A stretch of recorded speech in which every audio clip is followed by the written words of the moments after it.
Last chapter में दिया गया है, ये आपका है विद्युत धारा का चुंबकीय प्रभाव। जैसा आप लोग जानते हैं, पिछले वीडियो में मैंने आपको बताया था विद्युत धारा का तापीय प्रभाव। इस चैप्टर में इसी टॉपिक पे डिस्कस करना है। इससे संबंधित जो अनुप्रयोग हैं, तथ्य हैं, फैक्ट्स हैं, उनके बारे में चर्चा करना है। विद्युत धारा का चुंबकीय प्रभाव क्या होता है। तो आप चुंबक से परिचित होंगे। आपने देखा चुंबक के आसपास एक ऐसा क्षेत्र बन जाता है जिसमें अगर हम किसी चुंबकीय पदार्थ को लाएं, या हम कह सकते हैं किसी चुंबकीय सुई को लाएं, तो उस पर क्या होता है, एक चुंबकीय बल लगता है, जिसके कारण वो अपनी प्रारंभिक अवस्था से विक्षेपित हो जाती है। लेकिन ऐसे मैं आपको बाई एग्जाम्पल बता रहा हूं। जैसे मान लीजिए कोई चुंबक है, अगर इस चुंबक से हम 30 सेंटीमीटर दूर कोई आलपिन रख दे लोहे की बनी हुई, उसे वो क्या करेगी, अपनी ओर खींचेगी। 50 सेंटीमीटर दूर रख दे चुंबक के, वो उसे खींचेगी। अगर मान लीजिए चुंबक से हम 1 मीटर की दूरी पर उस आलपिन को रख दें, तो वो उसे आकर्षित नहीं करेगी। ना आकर्षित करने का जो कारण है, 30 सेंटीमीटर पर आकर्षित कर रही थी, 50 सेंटीमीटर पर आकर्षित कर रही थी, इसका अर्थ यह कि उसके आसपास इस क्षेत्र में जो है वो चुंबक का प्रभाव था, और उससे बाहर चुंबक का प्रभाव क्या हुआ, खत्म हो गया। 1 मीटर पर जाकर चुंबक का प्रभाव क्या हो गया, खत्म हो गया। ये तो बात चुंबक की हो गई।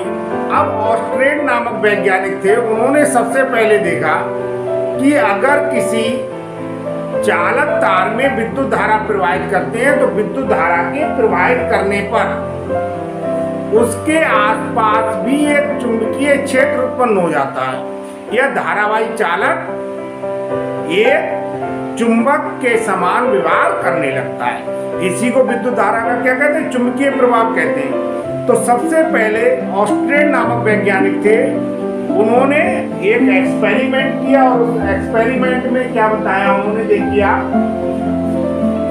तो सबसे पहले आप ये मान सकते हैं उन्हीं के एक्सपेरिमेंट के द्वारा ये बात सिद्ध हुई कि किसी तार में विद्युत धारा प्रवाहित करने पर उसके आसपास एक चुंबकीय क्षेत्र उत्पन्न हो जाता है। एक विद्युत धारा का और प्रभाव है, 3 प्रभाव होते हैं। विद्युत धारा का रासायनिक प्रभाव भी है। तो 2 प्रभाव के बारे में आपने पढ़ लिया, एक विद्युत धारा का तापीय प्रभाव और दूसरे विद्युत धारा का चुंबकीय प्रभाव। तो मैंने जैसे आपको बताया है, किसी तार में विद्युत धारा प्रवाहित करने पर उसके आसपास एक चुंबकीय क्षेत्र उत्पन्न हो जाता है। ठीक है, इसी को हम विद्युत धारा का तापीय प्रभाव कहते हैं। संभवतः आपकी समझ में आ गया होगा। अब देखिए ऑस्ट्रेड का क्या वैज्ञानिक जो थे, उनका जो एक्सपेरिमेंट था, उन्होंने चुंबकीय सुई ली। इसके 2 पोल हैं, एक नॉर्थ पोल है और एक साउथ पोल है, और इसके ऊपर उन्होंने एक चालक तार लिया जिसमें विद्युत धारा स्मॉल आई प्रवाहित की।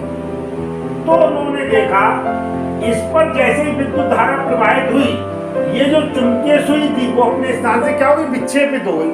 और ये जो डायरेक्शन दिखाई गई, ये वाला डायरेक्शन, इससे हम कहना चाहें तो ये एंटी क्लॉकवाइज डायरेक्शन में ये घूम गई, एंटी क्लॉकवाइज में विक्षेपित हो गई।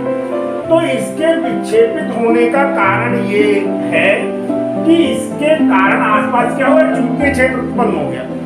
आप ऐसे मान सकते हैं, अगर समझना चाहें, अगर ये तार ना हो कि इसके पास कोई मैग्नेट लाते, तब भी ये क्या होता, विक्षेपित होता।